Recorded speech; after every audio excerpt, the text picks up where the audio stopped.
জিতে গেই ভাই, জিতে গেই। হার্টের রোগী আসলাম তো, এদাল্লা একখানা শুয়ে থাকি। সহজ খেলারে কিভাবে কঠিন করে খেলতে হয় একমাত্র বাঙালি ছাড়া কেউ না পারে, বুঝছো না? এই যে 124 রান টার্গেট, এই 129 run target, sorry 129 run target, 129 run টার্গেটই লেভেল লাই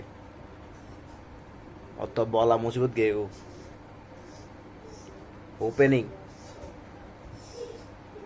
ভাগ্যওয়ালা লিটন দা শুদ্ধ, তহিদ হৃদয়, আমাদের মুরব্বী সাহেব মাহমুদুল্লাহ, যার ক্রেডিট বাংলাদেশে সিক্রেটভাবে পাই থাকে, এখনও পেয়ে যাচ্ছে। যতদিন আছে ততদিন এভাবে পেয়ে যাবে।